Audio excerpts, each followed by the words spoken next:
What's up, everybody? And Instagram, Soul Clap folks, Erozilla folks. It's me here at the beat table. Let's go. All right, we are live. You ready, brother? Let's do it. Here we go. Erozilla Beats.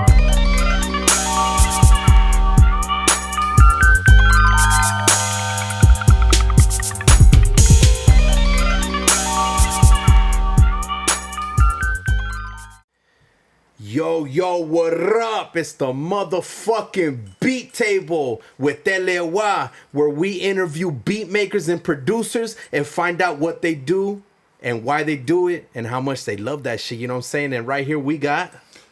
My name is 03, better known as Erozilla. Erozilla, representing Leimert Park, Pasadena, California, Beat Battery, and most recently, Soul Clap LA. What up? Hey, I got to enjoy Soul Clap. I had already enjoyed the presence of Ero a few times already, but Here we go with the ass kissing already. I got to enjoy his, you know, how do I say it, his greatness once again at Soul Clap, and man, that thing was absolutely beautiful, dude. Thank you, brother. That thing was so big. It brought me back. I don't know if you've seen the little sticker that I put on the thumbnail. It said "Back to my roots." I didn't. Yeah, because it literally took me back to when I was younger, going to hip hop shows and beat shows and feeling that origin, that, you know what I'm saying, that organicness, you know what I'm saying, and it felt good, man. And there was a lot of people there that was like heavy in the game right now. Yeah. So what my man is basically saying is, we just did Soul Clap LA this past Wednesday, and shout out to everyone who came to Soul Clap LA, who supported it. It was major. It was the first of hopefully many to go. I was thinking about doing a monthly event, but it may be a little too much, and I think I'm going to treat it a little more special than that, meaning like it's going to be more exclusive, so not as often, if you will. But it was just the origin of the idea was just literally, just smoking, getting high, whatever. It's like, like, what if we just have a bunch of motherfuckers just do the same sample all night, whatever, that type of shit. And my boys are like, who gonna who want to see something like that? Like, yeah, and I'm thinking, getting themes, like, all right, I consider myself a soul-based music producer. That's not saying I'm limited to that, or that's all I do. I do, different shit. But I love soul. I was born in the 70s, so I'm a soul boy, if you will.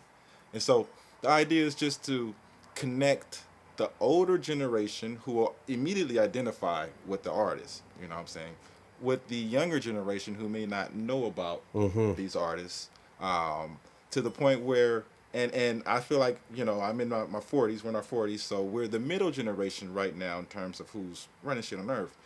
It's our job to connect the older with the younger. To bridge the gaps, to bridge the gap. So I figure I will have a venue, I want to structure it almost like a game show, almost. Yeah. You know what I mean? Yeah. Where I feel like it's almost like a circus, like Ringling Brothers and Barnum and Bailey. Like I'll be the main guy, and I'll be circled with like beat makers and stuff, and I'll just be point at you, and you play, point at you, but it's be all the same theme, that type of shit. Yeah. You see the crazy ideas. So one thing I'm thankful for about Soul Clap is that I feel like you guys made me feel like you're willing to, entertain these crazy thoughts that I have. Oh, hell yeah. You know what I mean? Man. Say when the next one is, man, and I'll definitely be there, bro. Yeah. So it was beautiful turnout. I did a lot of promoting for myself. I did the whole show from a curating point of view by myself. Not out of no selfishness, of course, you need people to help you out, but I wanted the first one to be my make or fail. Totally me. I didn't want anything.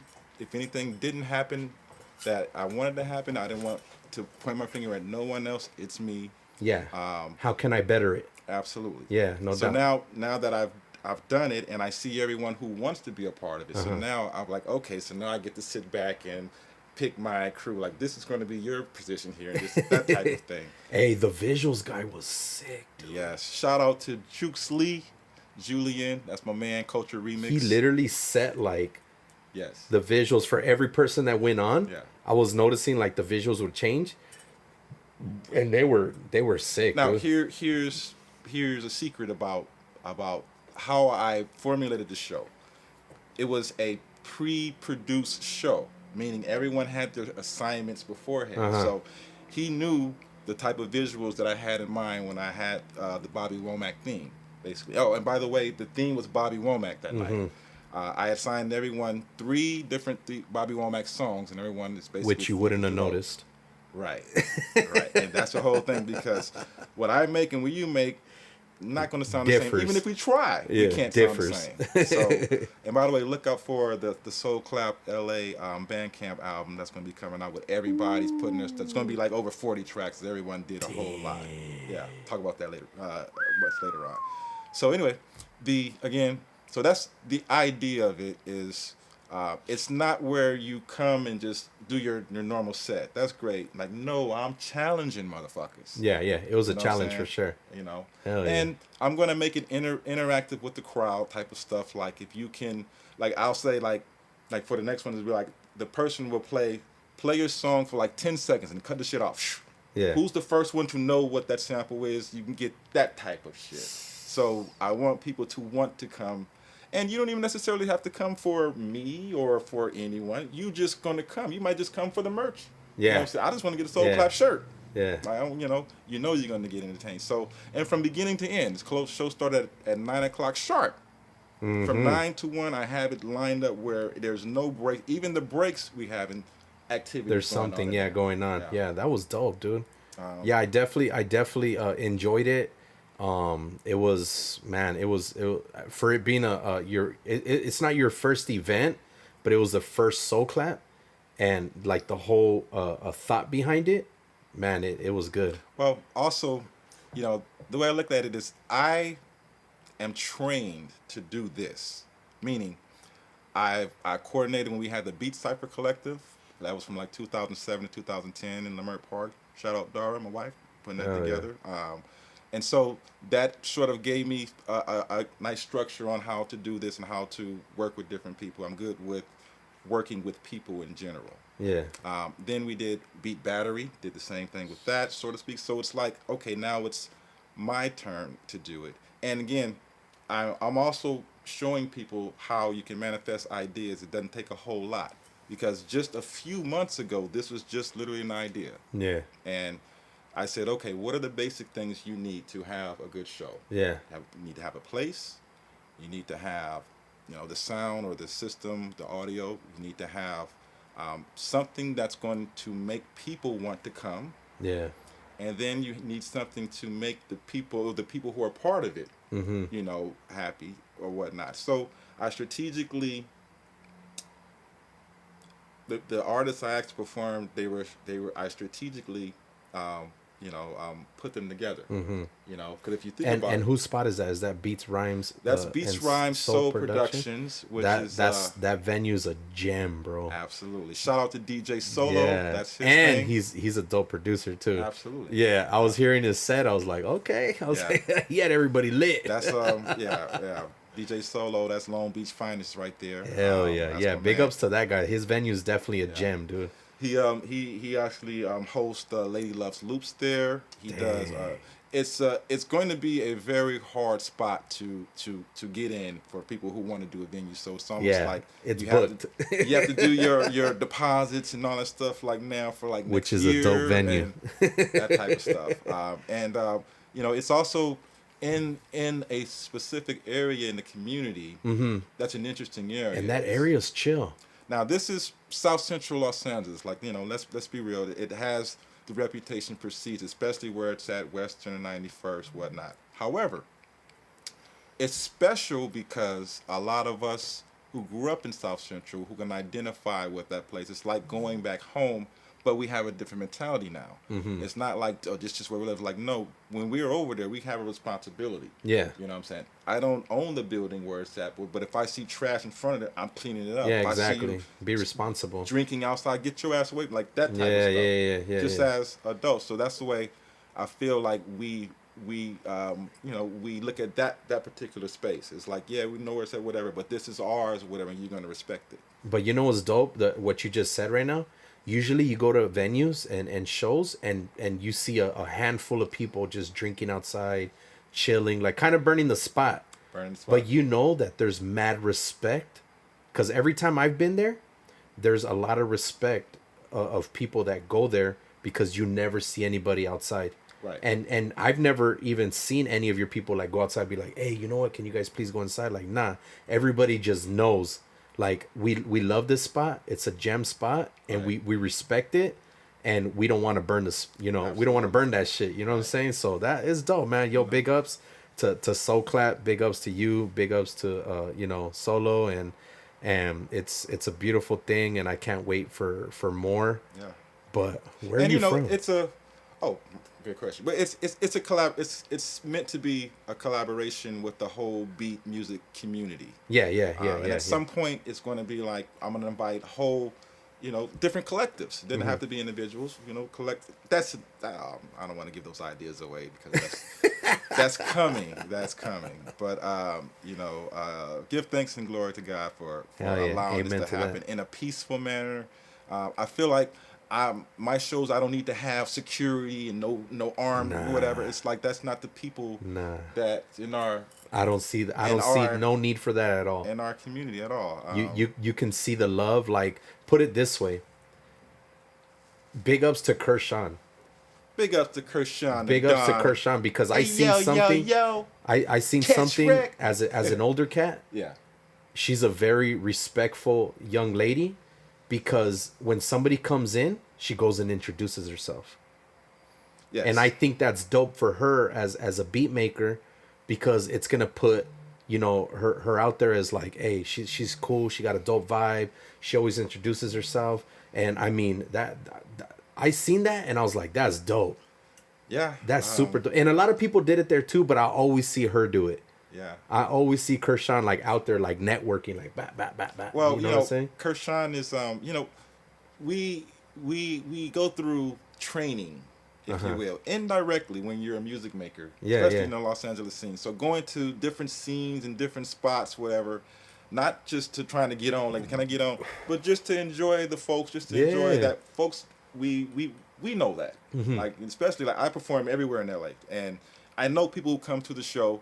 I know people who do music, but they're not trying to push up on like, yo, E-Ro, can I do that or whatever. Like, I totally respect it. So when they do hit me up, say, yo, I just got the SP, can you do that or whatever? Totally. Like, any show I got, you're one of the first ones I'm going to call. Whatever, I know you paid your dues, so to speak. So Kershawn, I say all that to say Kershawn is one of those people who did that. Yeah. I first encountered Kershawn we were doing Beat Battery. It's like maybe 4 or 5 years ago. Damn. She came to the show because she knew Solo was at that Solo spot. And afterwards, she hit me up and she was like, yo, I just got an SP404 E-Ro. Like, I need some lessons like that. She's like, I just got a bazooka. Can I use like, it? Why are you telling the people that? Why are you telling the people that? Like, that's true shit. You know what I'm saying? But that's dope because not only is she a great person, but she's an amazing producer. Absolutely. And she's insane. a student. She's a student of it. See, one thing, shout out to Kershawn, shout out to Duck Girl, shout out to Elixir, shout out to my girl Jack Villain. They are students of this. You see them everywhere at all these spots and stuff like that. Learning, and it's like, let me make something clear. The scene now is a new beat scene. It's not the one from the 08, 09 years. We are all now the children and the little brothers and sisters of DiBiase, of Ross G, Flying Lows. We're in a new realm of that. And so I'm in a unique position.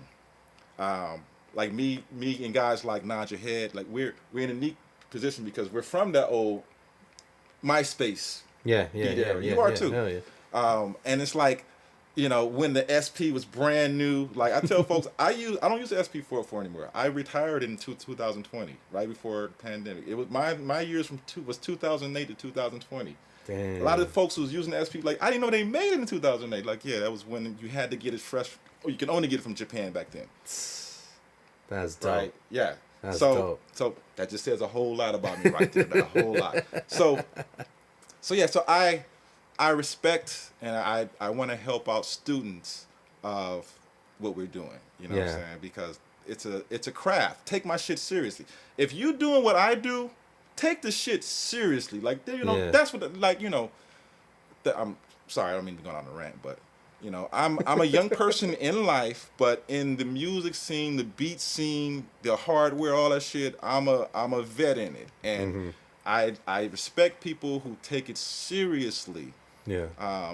And one of the things you need to do in taking this seriously is you need to come up with constant content.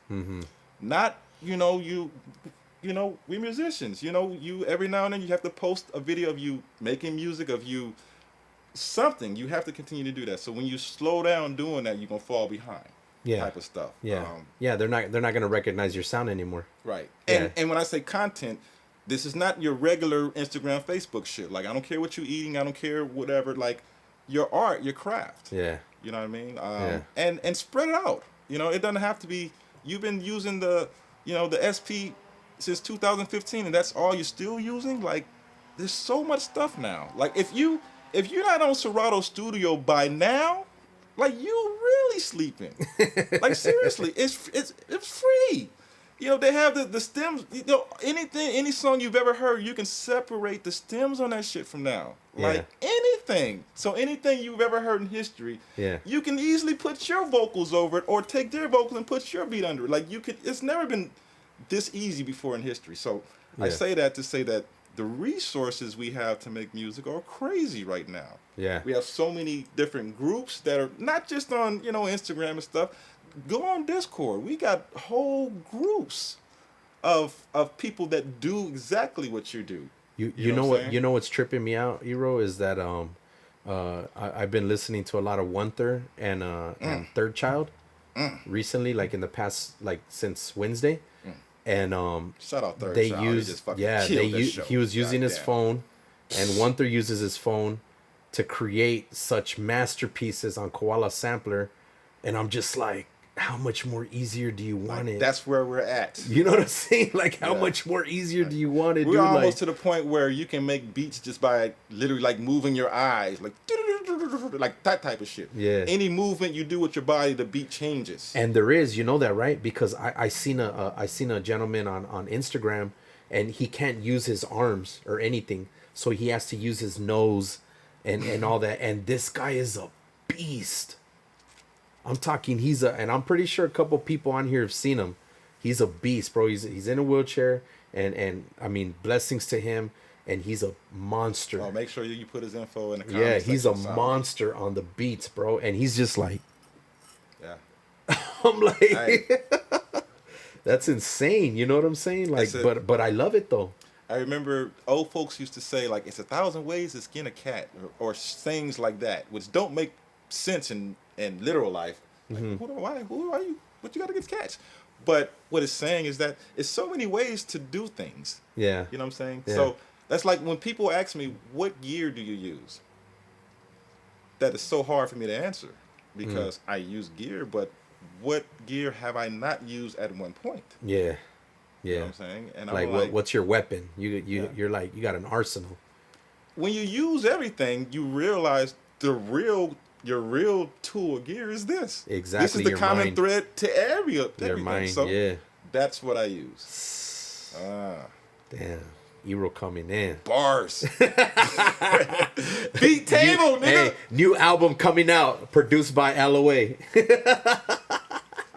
Speaking of new albums, the Intergalactic Adventures of Super Ero will be out in June. Damn. And what was the one you just released? Ero 3, The Moving Tree. That one was nice. The Moving I like the Tree. cover. Thank you. The cover was nice. It's a deep concept. The moving tree. I am a moving tree. Yeah. Because we think trees don't move, But Oh, everything alive moves. Hey, trees have feelings. Trees have feelings. Absolutely. Trees have feelings. I know that for a fact. Trees have healing. Yeah. You can be feeling down, whatever. I'm gonna lean up on a tree. Hey, they've said that. You know, It's they said real. that. They said I just seen on Instagram, as you can see, I'm on that shit all the time.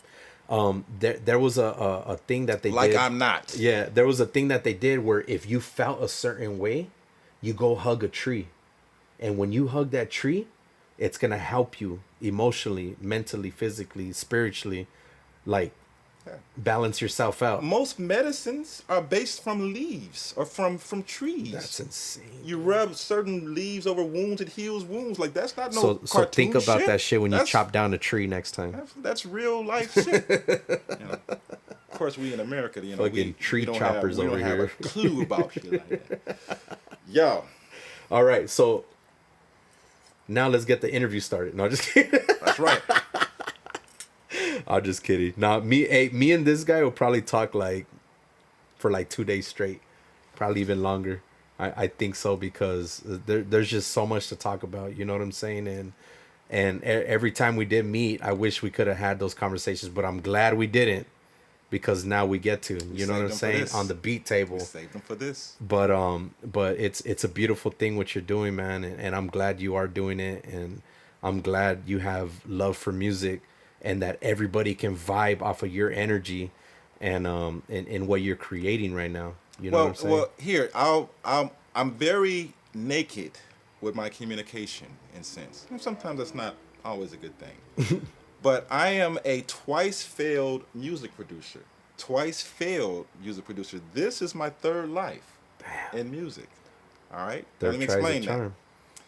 I started making music. Well, I started sharing my music around 2007, 2008.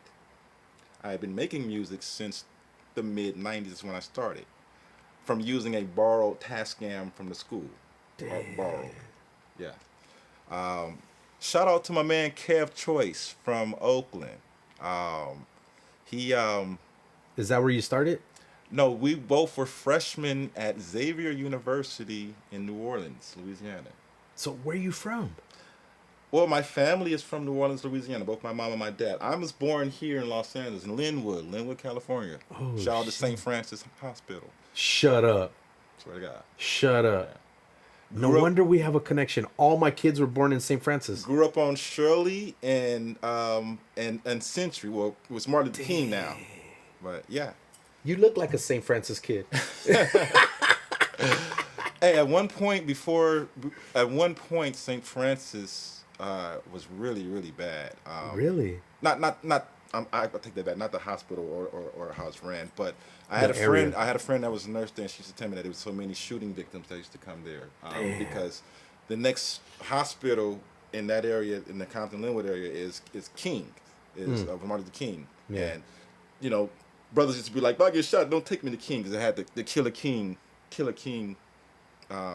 reference. That's you gotta be a certain age to understand that. Joke. Yeah, like don't go there because you won't come out. Exactly. Or well, that's usually if you go there, that means Yeah, you you're ain't not coming coming out. back. Damn. Yeah. So anyway, yeah, I'm originally from Linwood, but my roots are Southern. You know, that's why I went back to school out of high school. Went to Xavier University after I graduated high school. I didn't finish there. In fact, I did get kicked out of school for not being a good student. I reapplied to Xavier, and I got accepted back, No way. and I got kicked out Again, again for doing something stupid. you fucking rebel. Came back out here with my tail between my legs, so to speak. And you know, to be honest, everyone has regrets in life, even if people who say they don't, they do. One of my regrets is not giving it my best when I was at Xavier University. I can actually say that. So anyway, came back to LA. I went to Cal State Dominguez Hills. So that's really where I graduated back in 1999 in business administration. And then I immediately moved to Chicago, and I stayed with my eldest sister and her family in suburban Chicago for a 2-year period. And there I was working with family business. You know, they own a different businesses and stuff like that. So it was related to in a certain strange sense what I went to school for, but it wasn't. It was away from music during those years. So I came back to LA and lived with my mother. That was back in 2003, and but I started making music. Well, actually, it started before while I was going to Xavier and to Dominguez, and then I continued it when I was in Chicago. Now, dig this. Here's some real music shit. Here's some real beathead shit. I started making music on the MTV Music Generator, which was a game on the Sony PlayStation. I remember that. Now, Yeah. Now, a lot of folks probably knew about that and did that. Wouldn't tell you that. Yeah. Me and a few big name producers, I'm not going to say their names, were doing that, and we were proud of it. We would actually go up to the Blow and be playing our PlayStation beats like nothing. You know what I'm saying? So that's where it started off. And then I eventually bought a computer, like in 2002, 2003, and I got the Magic's Music Maker, which was a free software it came with, and they had like about 10 sounds on it, literally. And I made those 10 sounds to like 1,000 sounds. Like I made so much music just off of some basic shit. It was so funny. Like again, you know, sharpening the skills, and this is my training as a music maker, if you will. And back then, my beats you always be like 9-10 minutes long. Like they used to be long as fuck. Like I thought I was on some, I'm on some Miles Davis shit. Like this should be like 20 minutes. That's what I was thinking. But realistically, as I matured, and like nobody really has time to in this listen for that long. ADHD day, So 3-4 minutes generally is a song. My stuff still is a little longer than that, but so anyway, back in 2005-06, I met this brother named Tariq. Shout out Tariq, brother Edwin. Tariq was the tone adjusters in LA, LA Skill District, which also was associated with Akil the MC from Jurassic 5. And so it was like a little incubator, if you will, that they had off of Redondo and Pico. It's funny I still remembered all that shit. Shout out Donnell Smokes. I know you from there. Used to call you Jack Spade back then, you know what I mean? That's where I met Ben Grimm. That's where I met good times. So anyway, a lot of people. so Tariq actually gave me Reason One. Nice. Reason One. He installed it on my computer, and he actually gave me some few sounds, whatever. And so Tariq's like my mentor in production. If I actually have a specific one, he's one of them. I don't know if I ever told you that, Tariq, but I love you, bro. Oh, So thank you, Tariq. So absolutely. So T goes by T minus one. So I started making music there. Like I said, his place was like an incubator. It was like you go there at any given time, it's like 30, 40 motherfuckers just waiting to rap. He making the beats. You got all that shit. Whatever. It was like that. Where was that at?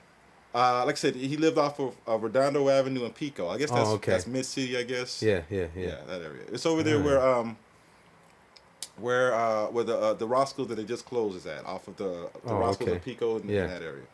Pico La Brea. So started making music using Reason. Then I got Fruity Loops, and I started just getting all these different softwares. And finally, around 2006, end of 2006 was when I met Dara. Started dating. I met her at Juju. Shout out to the Soul Children. Juju. Rest in peace, Al Jackson. Shout out Q Michelle. We met at Juju. Now Juju has a reputation for being very positive, soulful. It was a place where you can go and just dance. And the DJs, it was love. What kind of music was being played? Soul music. Rare Grooves. Okay. DJ Sacred. So super chill. And then they would have, would feature a DJ, whatever, and they would play stuff like they would end the night with playing like Chaos Superstar. Like that was the dance song. When they played that, everybody is just cutting up. So anyway, so one night I meet this young lady. She has a clipboard, right, which was different because you got Juju, whatever. So she's out there and she's getting information because she's about to start a venue called the Beat Cypher Collective, where in which she's going to feature producers like Project Blow featured the rappers. Totally unheard of. Wasn't much anything's going on like that. This was in 2007. And so, so we met. But when I met her, though, I was like, that's when I was going. My name was my old name used to be Ravage Beats. I went from that up until 2012. Shout out Ravage Beats, was just you, dumbass. So anyway, so I met her. So she starts doing these. The first two of them, I didn't go to. I don't even know why. And I was mad for myself because I knew about them or whatnot. Yeah. And people who went would tell me like, "Yo, so dope. This is where you go, whatever." Like I was like, "Oh shit." So I got in contact with her and I started going, and she happened to be single, so we started dating. So eventually, got married and had our son, and then it started becoming not easy doing the Beat Cypher Collective. So we kind of retired it, if you will, and that was back in 2010, 2011. So this is your wife right now. It's my wife. What's her name? Dara Ross, DMC. Okay, Dara. Big ups to Dara. Peace. She was a hip hop head. Absolutely. When you met her. Absolutely. That is fucking beautiful. Yeah. Excuse my language. She grew up that is amazing. Associated knowing all the Project Blodians and stuff because her dad lived in the place. Damn. Whatnot. So her exposure, so she was trying to put beatmakers together then. Absolutely. Yeah. It was. And she ended up with a beatmaker. She ended up with a beat. Well, I guess that's how it works, right? You know what I'm saying? I actually wrote an amateur screenplay about us. Oh, I want to see that shit. Yeah, like a movie? Like a movie. So it's a whole scene. Everything I just kind of told you about, I wrote it out. You may see it one day. I wonder who's going to get to play me. Eddie Murphy. Eddie Murphy the third. The third. Yeah, it can't be Eddie Murphy now. Yeah, I know. Nigga's 90. No, so anyway, but by then, right? Yeah. So Beat Cypher, and she told me the reason why she wanted to start Beat Cypher was because she wanted to have guys like DiBiase and Ross G shine instead of always just be playing the back as the producers. Yeah. That was the reason why she actually started, literally for those two guys, not just them, but guys like that. Damn, that's dope. Yeah. That's a beautiful thing. Bro. And everybody who is got their start there. Everybody mostly played their first set at Beat Cypher. I'm not even gonna name them, but if I told you the list, you wouldn't even believe me. Damn. Yes. So, and that's how a lot of people know me, but they know me as Ravage, whatever. So that goes to 2012. I used to go by Ravage Beats 2012. I was on some Supreme Mathematics, Mayan Aztec 2012 shit way back then.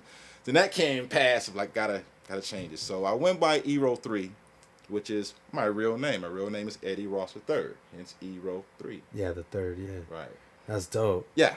So, as far as music, my music is, I was heavy into jazz, so a lot of stuff I sampled was jazz, and I started learning how to play. I can play the keyboard a little bit, but I don't play any instrument per se. Yeah. My musical introduction came from playing the accordion. I played the accordion from the time I was about 4 or 5 to about 7 or 8. Damn. Now, growing up in Linwood, it was kind of strange, if you will, because they wanted you to play some corridos, huh? Well, everybody's out doing their stuff, whatever, and I'm in the house playing the accordion. What I didn't know is that my dad was teaching me how to learn how to read music and stuff like that. So I played the trumpet and trombone in middle school.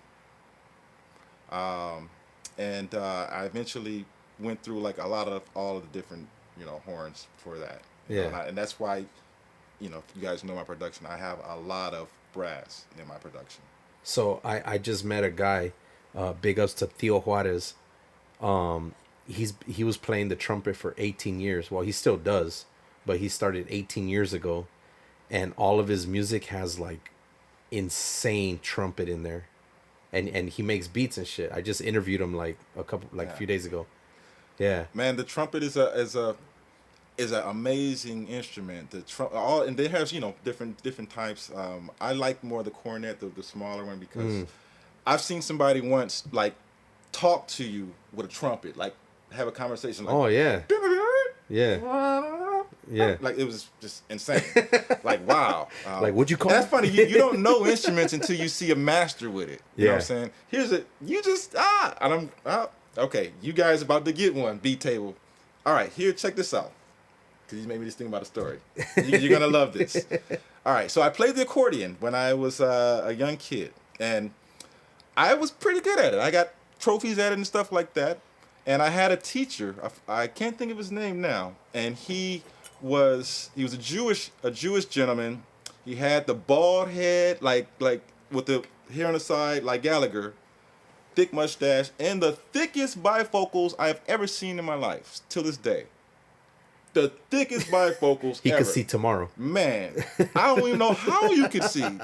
Whatever. So anyway, he was the total nerd prototype, and he was my teacher, Yeah. and he was just not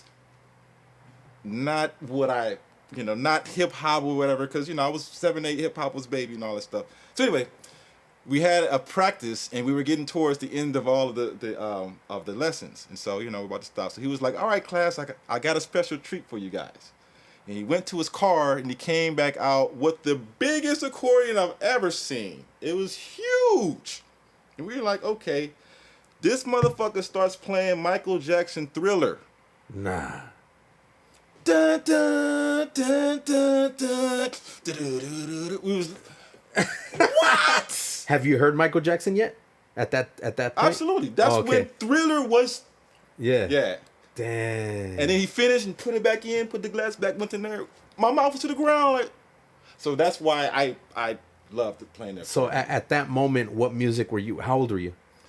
7. Let's say I was 7. Okay, 7 years old. Yeah, so I say this is like 82, 83. What music had you been listening to at that moment? My earliest memories of music was like Atomic Dog. Yeah, George Clinton. Yeah. Stuff that my parents listened to. Okay. So like funk and shit, yeah. Like to me, maybe Sugar Hill and stuff was all out, whatever. But I was still not into it. I think I didn't get into like hip hop and stuff until like Run DMC dropped, which not much later on. Yeah. You know what I'm saying? A few years later. Yeah. Damn. So you heard hip hop what, like 12, 13 years old? Or No, before that? I was much younger. I remember. Let me see. I grew up breakdancing. Nah. So absolutely. That's We had in the street where I lived in Linwood, there was the sidewalk, but there was one square on the sidewalk that was really smooth. We don't know why. So that's what we used to break at. That's what we used to do our backspin, stuff like that.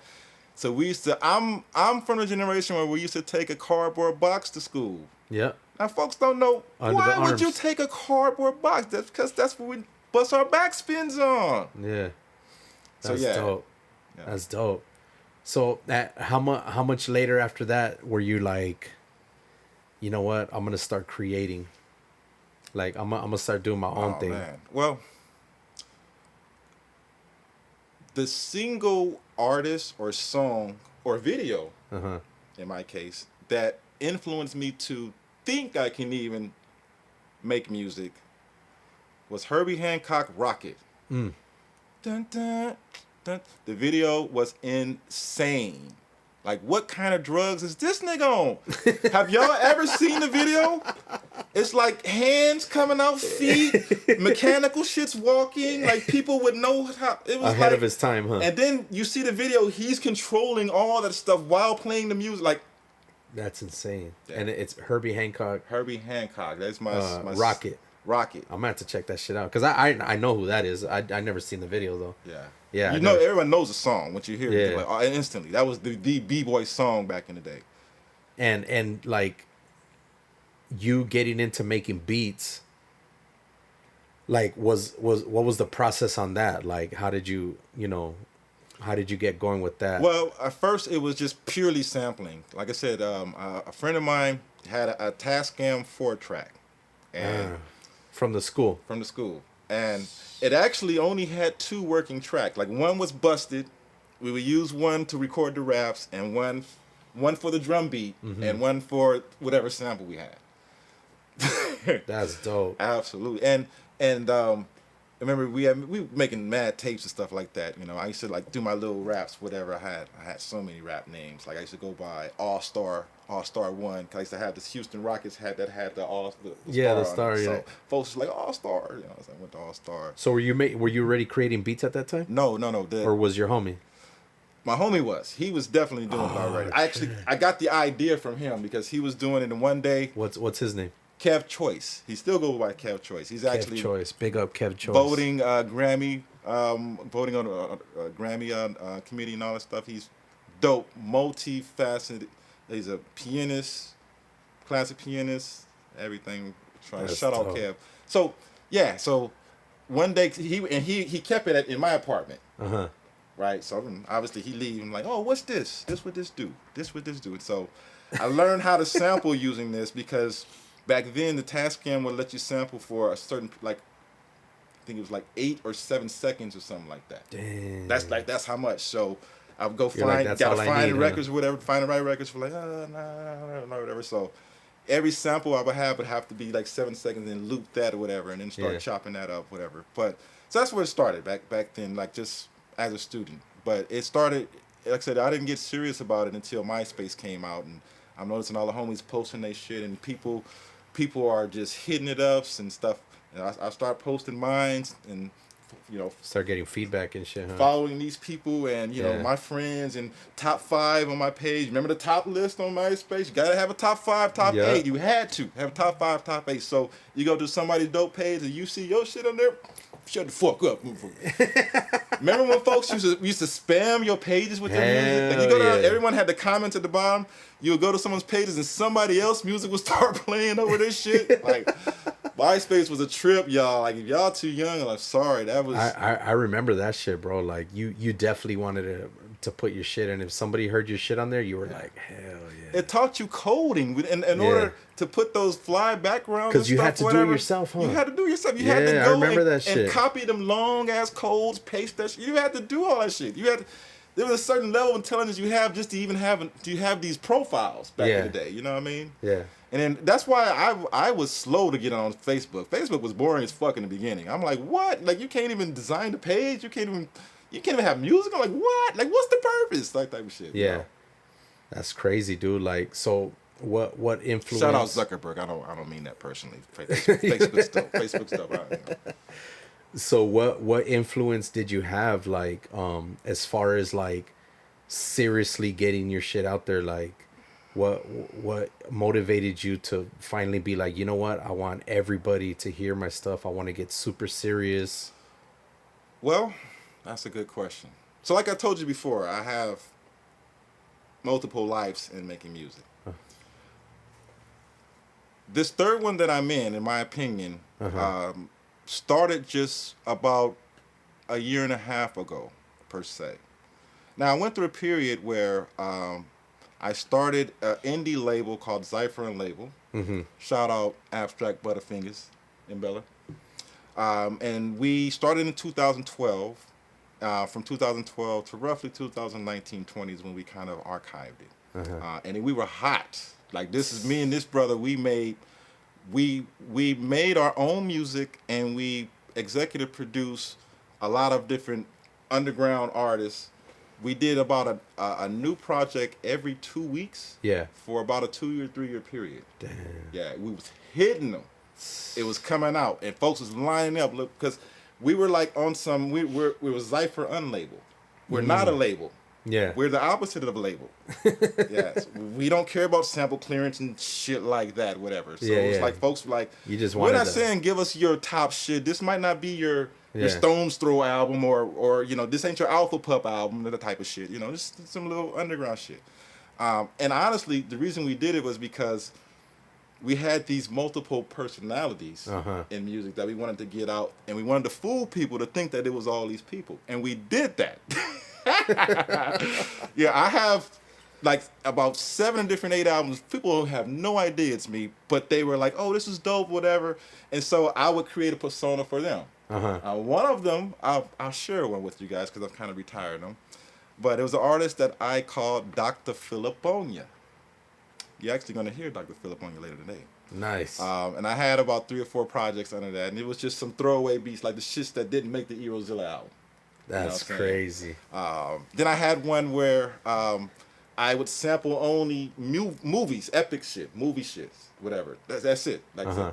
and then I have one where I only play my stuff. Oh, Yes. shit. Yeah, and so in my credits you'll say Erozilla, you know, that's me, but it'll say beat programming by Coco B Snare, sound bites by Ravage Beats, you know, And they're all you. vocal chops by such and such. Yeah, that's my band. That's my band. I would like to see that live. The $1 Million Quintet. You're right. All 5 of them is me. Are you part octopus? No, I'm not part octopus. I'm not part octopus though. But You got a man of many arms. I do have gills though. I do have gills. That's dope. Hell yeah. Yeah, man. That's good, dude. Like, and I see it. Like, I hear it in your music. When I first met you, and you started putting out your projects, and I was like, man, this guy. And even your listening party, I was like vibing. Yes. I was like, you could hear like the amount of times that we failed. You know what I'm saying? You can hear it because you're just learning through all that process. You're just learning, and just like you, I'm on my 3rd one right now. Yeah. I've already failed twice. Yeah. I was like, you know what? This is it. Yeah. Like, I gotta get this You don't one. learn until you fail. Yeah. You don't learn until you fail, because if you don't fail, you think you're good enough to continue. Yeah. You know what I'm saying? That's a process. You know, Yeah. Some people can learn that early on. Like, failure is a good thing, but we're not taught that. You gotta win. You gotta win. Yeah, No. you always gotta be first place. Like, stop Hell telling no. your kids that you're the best. You're the best. You want them to have that confidence, but be realistic with humble. them. Because when they leave and go in the world, they can be like, I'm the best. I'm the best. No, your daddy think you're the best. We think you're shit.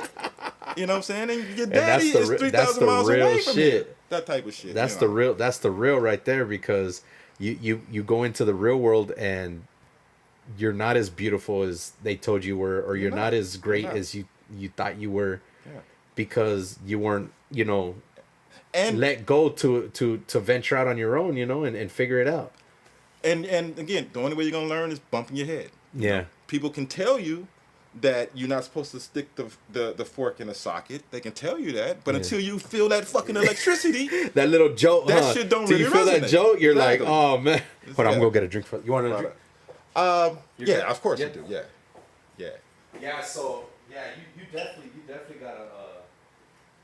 you definitely gotta fail, dude. Like, in order to No pain, no gain. to learn from all of that, and that I tell my kids that shit all the time. I'm like, look, your mom's gonna tell you something, but I'm gonna tell you something different. Because you know how moms are, bro. Oh, of course. They're gonna be there for you. The mom's love is closest to unconditional as you can get. Yeah. There's no such thing as unconditional love. Yeah. We think it is, but that's in our mind. There's always condition. If you don't do what the fuck, I can take my love away from this. Anyway, yeah. But what I was saying earlier before you went to there, salute, by the way. Cheers, brother. Erozilla, the beat table, baby. We gotta really start, and I'm learning this too, so I don't want to sound like a hypocrite, but we gotta start really paying attention to our children, like really paying attention to them, because they pay attention to us in a way that we don't think. Like, trust me, if you have a kid that's like a pre-K or kindergarten, their teacher know every fucking thing about you. As a parent, I guarantee you, especially if you got a girl, that teacher knows everything about you. Yeah. Like everything. Like they know. Shit. Hey, but kids are the most realest ones. They have no holdback. They have no filter. They haven't been to the apple yet. Yeah. You know what I'm saying? So, yeah. That's why it's like sometimes you got to be very careful. Like my daughter, she talks shit about my son all the time. She's 3 years old and my son's 15. And one day, we're chilling. I thought I had a big gap. Yeah, no, we're chilling, right? And we do that to each other because that's the way we are. We like to have fun with each other. And I was talking shit about him. I was like, man, we call him Negra because he's, dark skinned. So we're like, man, this and this and that. like, yeah, that fool's lazy. And then my 3-year-old daughter's like, yeah, he's a B word. And I'm like, oh, I was all like, all right, we need to stop talking like that. Yeah. So my wife gets mad at me. She's like, you need to stop talking like that in front of the kids. I'm like, yeah, probably. Because I don't want her to go to school and be like, and that's another thing. My dad's a bitch. Yeah. You know what I'm we can't be like, you can't be like, this is how we are at home. You can't be like that at school. They be like, yeah, sure. Yeah, sure.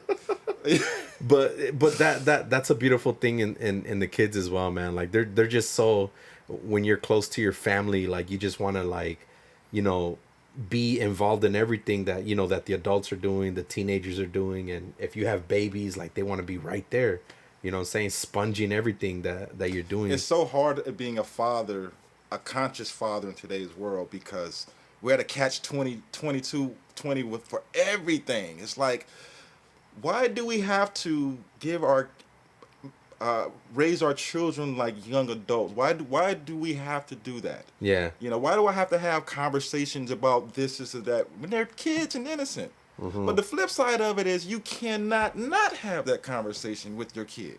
You can't have your kid be the naive one, like, I don't know what's going on. What? No, it's like that's where we're at in this world. And what's also what's also crazy, brother, is that my daughter, the same one, this little girl's like a sponge for sure. I'll come back here and she'll be like, Daddy, where are you going? I'll be like, oh, I'm going to the back, baby. And she'll be like, oh, you're going to go make a beat?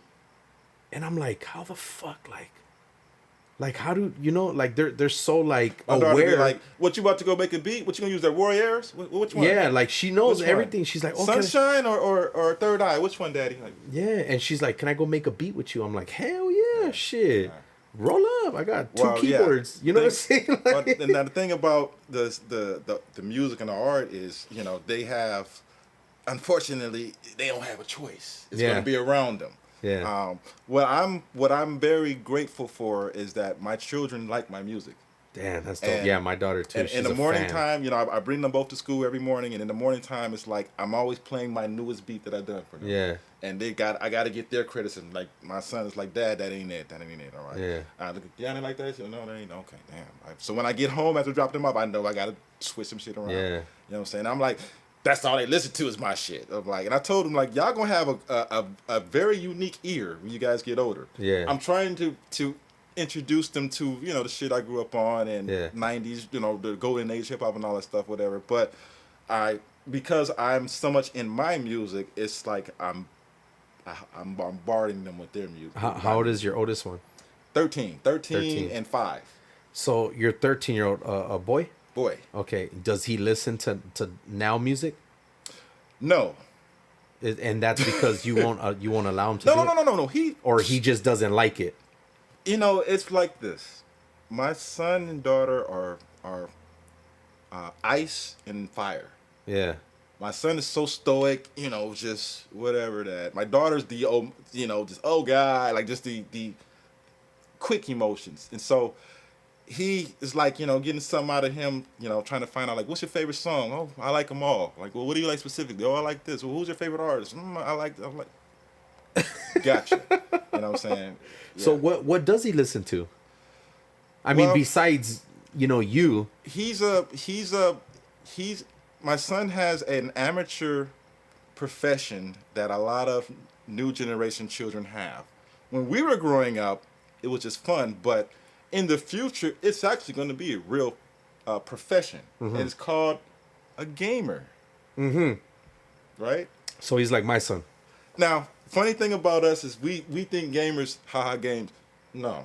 He takes it serious. There is industries of people that do what this dude does and makes crazy money over it. So millions. And I really don't understand it, because I don't even play games anymore. I grew up playing. I don't play games anymore. Yeah. But again, we have to look at the new generation of children in a different light.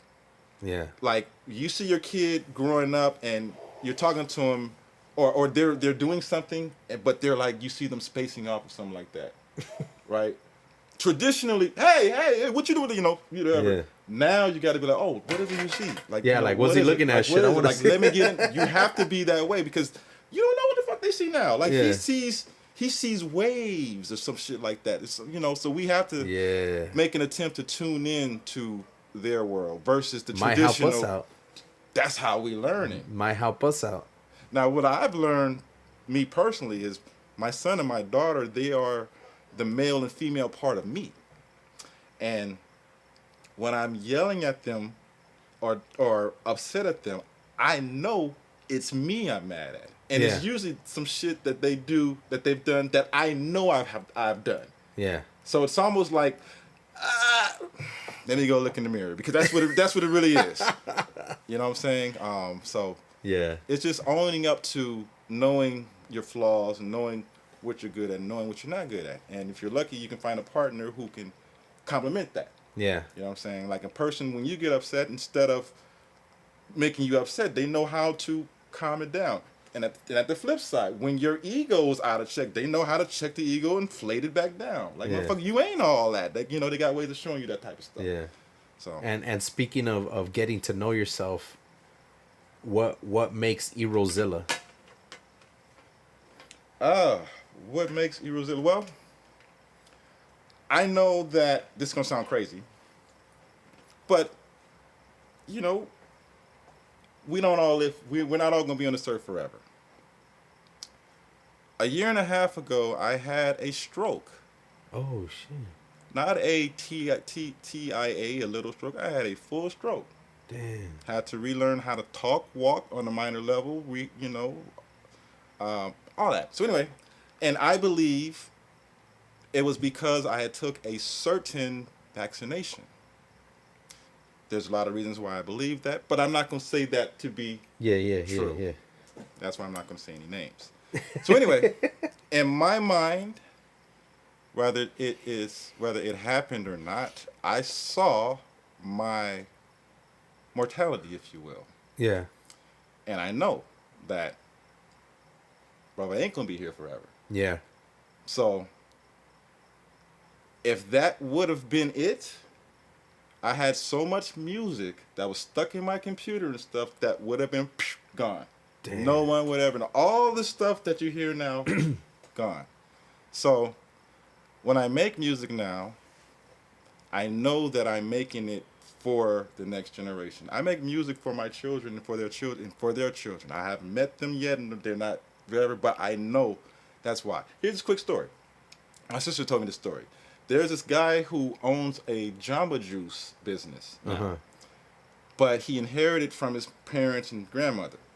His grandmother had a vision of owning her own. Okay, his grandmother had a vision of this building that she wanted to start a natural juicing company way back in the day. And she had ledgers of her saving money up with her saying, like, this is the fund for this building. This is the fund for this building. She passes away, never seen it manifest. The parents actually buys a building. Grandson is thriving. Right. So he actually goes somewhere in the building and finds a place in this building where his grandmother put these ledgers at. He finds them and he's reading them. And they're saying, like, you know, this money is payment 30 of 100. 70 more payments, we're going to own this building. He found it. So what I'm saying that was before, like, they knew about that building? Yes. What the fuck? Yes. He found, my point is, we do stuff for future generations. We might not even know about it right now. Or we think that we're doing stuff for us. No, we're not. Damn. I believe Soul Clap is one of those things, and what I'm doing now. It's not for me. It's for generations to come. Now, why? Another question I get asked a lot is, why am I putting out so much music so often? Because if you've tapped into me, you know I'm doing that. Well, I just told you. If that would have been it, wow. No, Yeah. I'm like, There wouldn't have been anything out there. I got so much music in me that it needs to come out of me. I don't feel right sitting on music anymore. Yeah. You know what I'm saying? Because Yeah, I always get have that shit that. out. You never know what happens, and like, think about that. I have projects that I have set in motion to be released at a certain date, going all the way through 2026 right now. At least 2 or 3 projects per year. So any music I'm making right now, you're not going to actually hear it till about 2 or 3 years. Damn. All the stuff you're hearing right now is stuff that the album that you're gonna hear in June is called The Intergalactic Adventures of Super Ero. Is an album that was the second album I made after I had my stroke. So that was 2021. Damn. Yeah. The Moving Tree, I made that about almost 2 years ago. That's insane. Yeah.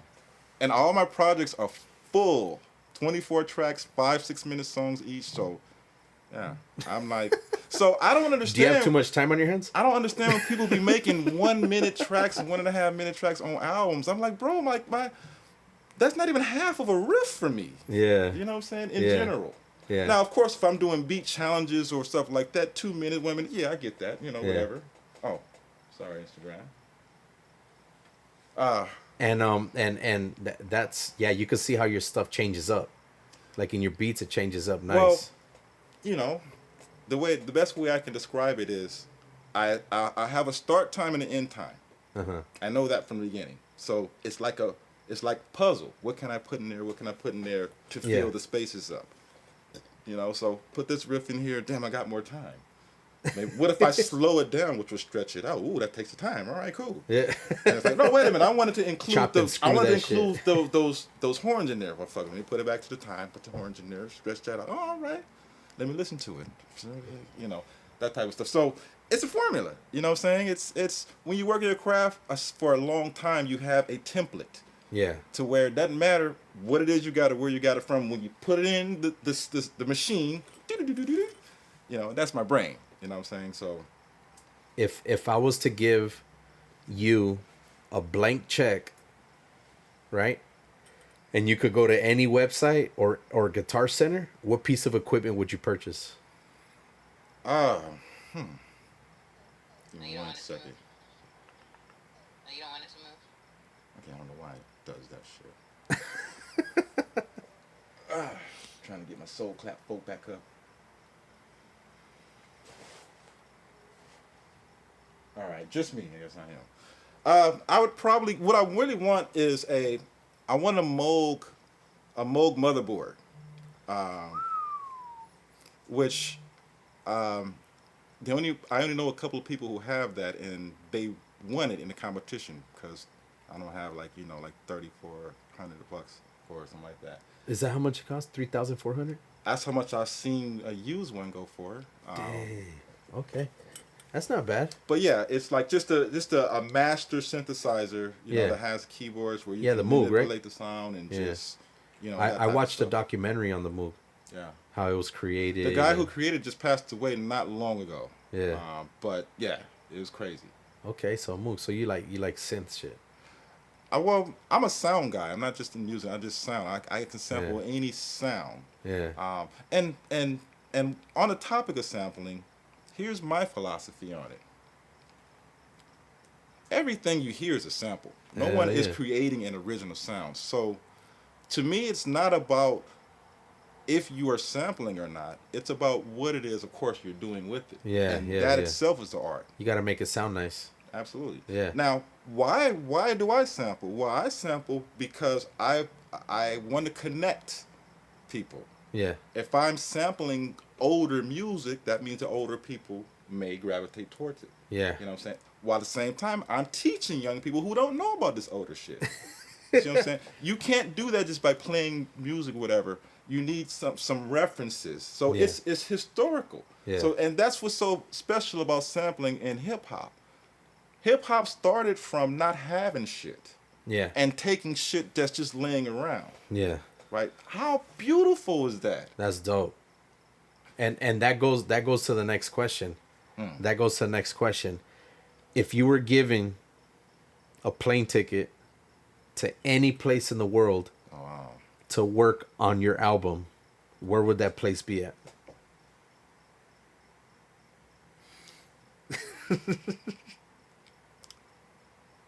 The literal answer would be it could be anywhere because I need to be by myself when I Yeah. make music. I can be on the beach, I can be in a closet by myself. But if we're looking at a physical location like on a map on the earth, which I know that's what you asked me, I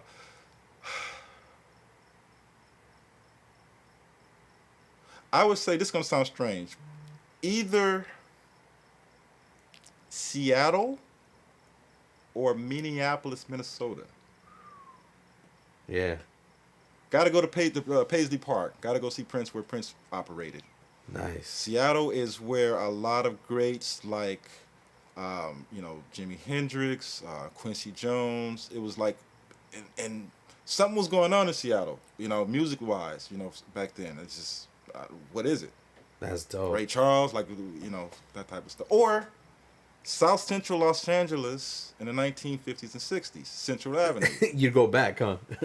Yeah. Go back. It ain't got to be right now. You know what I'm saying? Like you saying, but yeah, it was like folks don't know, especially young folks living in Los Angeles, don't know the history of Los Angeles. We look at Central Avenue now and watch like, oh, look at it, whatever. Dude, motherfucker, that was the epitome of the arts back then. Yeah. Like who's yeah. So, I'm a historian, so it's like we live in the now world, but it's not, a lot of stuff happened that was great, and we tend to think things in history don't directly affect us. Yeah. That's a problem.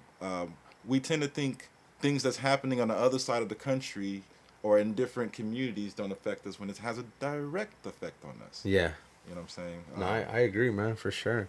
And time does take an effect on, how we hear music, because I had a friend, he was way older than me, and he was signed to Motown Records, and he was all into funk, and we would talk about, like, because I'd go to the studio, and he would talk to me about, like, when he used to go to the studio, and he was like, man, like, yeah. the studio back in those days Oh yeah. was insane. That's how they recorded records back then. Yeah. Live studio sessions. Be like, you just the band is jamming for 3 hours, and then the engineer just go and let me chop that up. That's one song.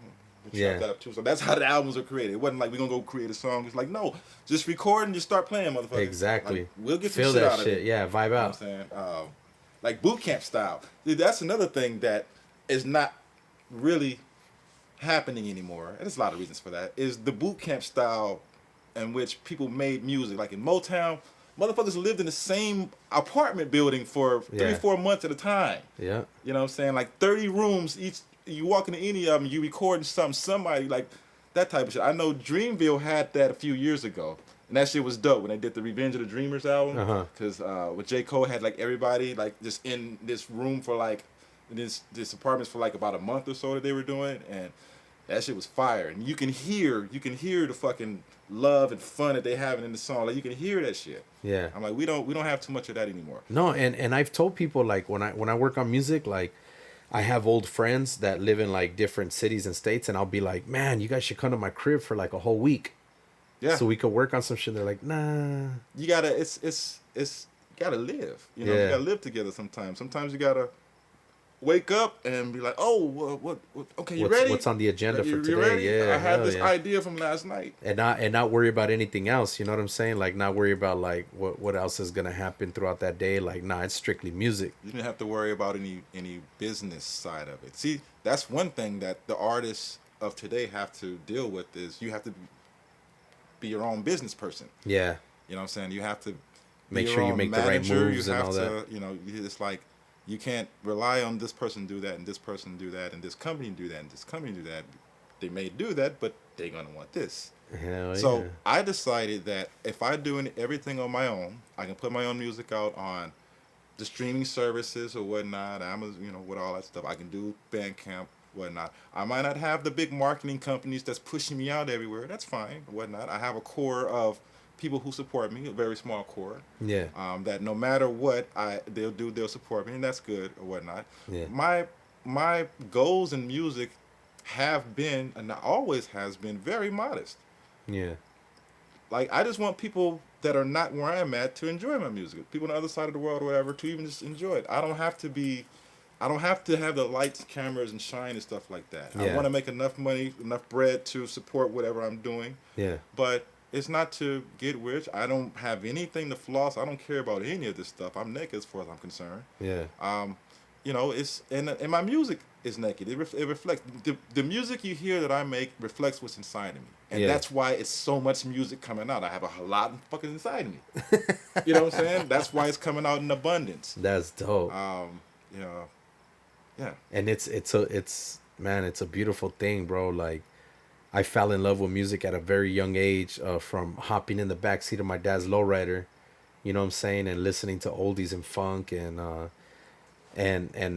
happy I got the chance to, you know, conversate with you and get to know who you know, Erozilla is, and but the real thing behind the beat table is we want to hear some Erozilla beats. You know what I'm saying? So we could either take a break. Let's take a quick break. So we gonna take a break. We gonna stretch because my fat ass back is hurting. Yeah. I gotta go to the little boys' room for a second. And You know what I'm saying? But yo, man, Erozilla got me zoned the fuck out in this conversation, and I'm loving it. And shit, we could probably talk all night. You know what I'm saying? But the whole Cut the purpose beard behind off, the cut the beat little- table is we're about to hear Erozilla with a beat set, and he's about to let you guys hear what it is that he does. You know what I'm saying? So this is the motherfucking beat table. This is LEY, and this is Erozilla, and we will be right back. Ra, ra, ra, ra. Erozilla Beats.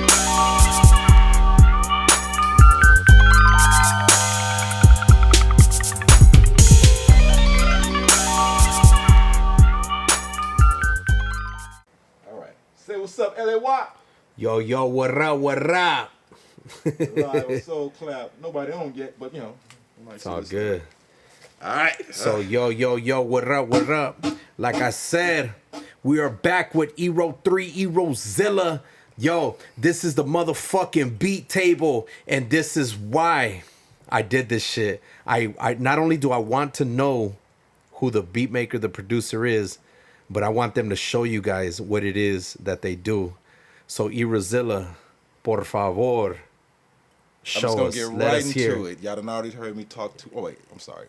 I forgot to put my shit on. You good. All right. You guys are about to hear a nice little beat set right now, baby. So yeah, I'm gonna hit y'all with some of the soul clap challenge shit that I get to play at the soul clap. All right. Exclusive. Shout out, rest in peace to Bobby Womack.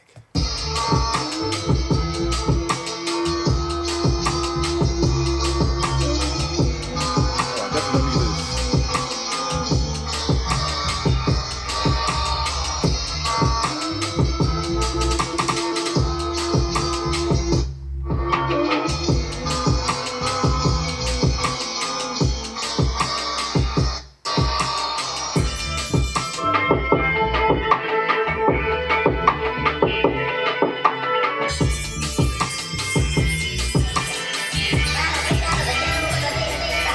What?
Oh, that's hard rocking right there.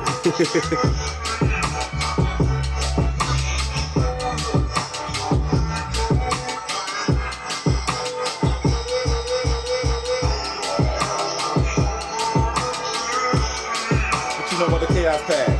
That's nice. Hell yeah. My secret. I shouldn't even said that name, damn it.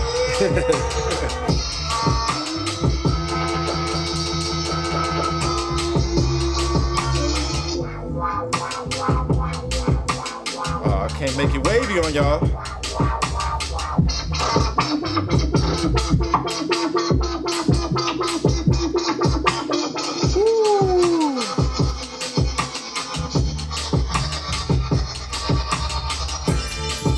Erozilla killing it out here.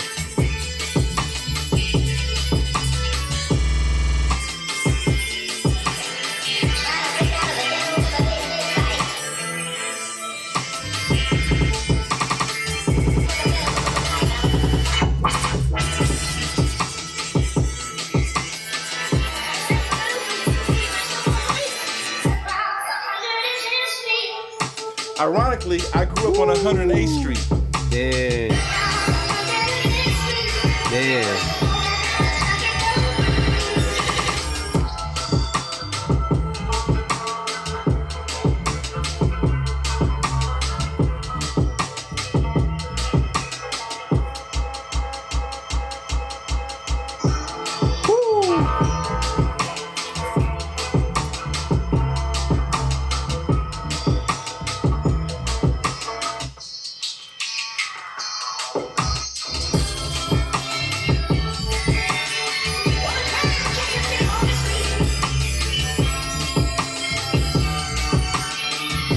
You can find it on this street.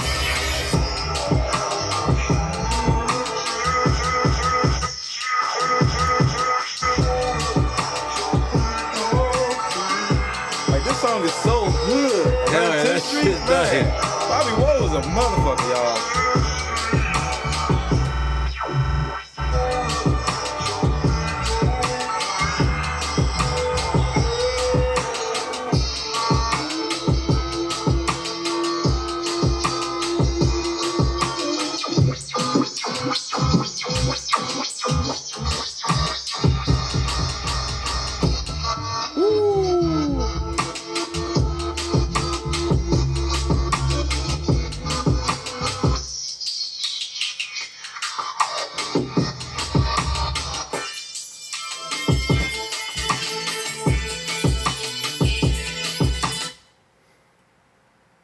Yeah, just like that. All right. Might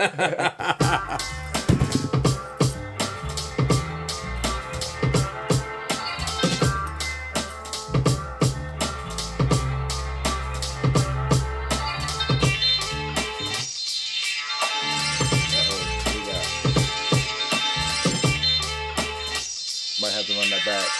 Gotta freeze. Still playing though.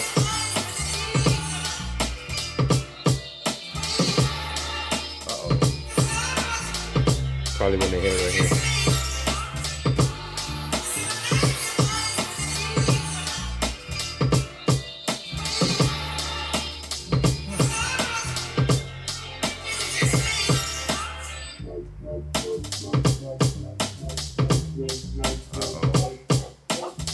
My screen froze. I don't know what happened. Oh,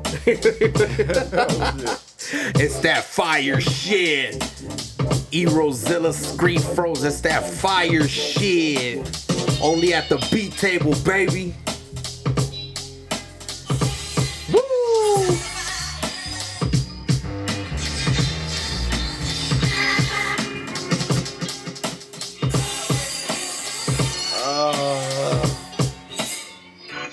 I would have to pause it after this song. I can't go on after this one. So we'll have to strategically do that somehow.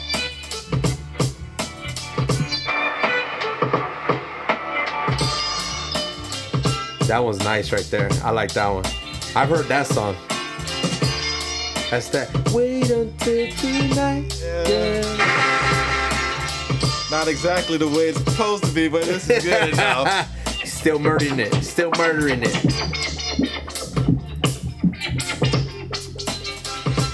Woo!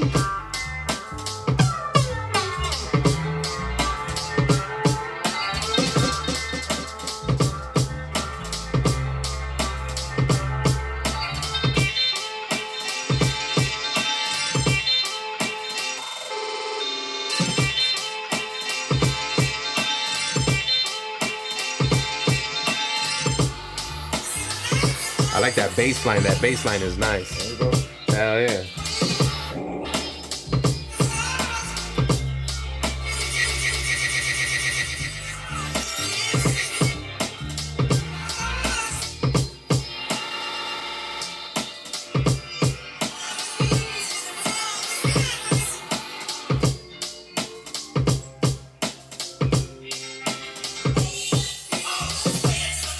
Woo! Hell yeah.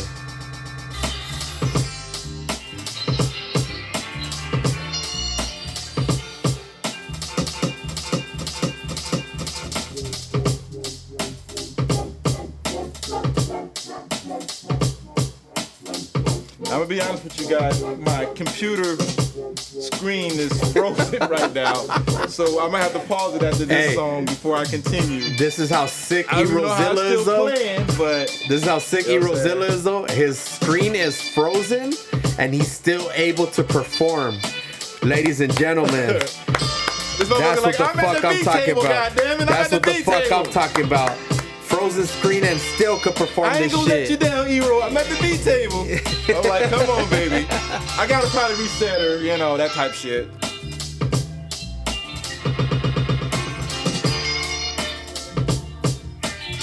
And I can't edit the ending the way I got to, so y'all gonna hear this whole shit.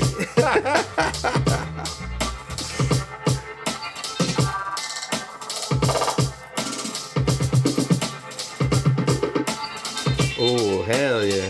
It's unlimited. I'm on number 76, son. How many is it? 100. That I put in there. 100 ways to kill somebody. Let's see, no.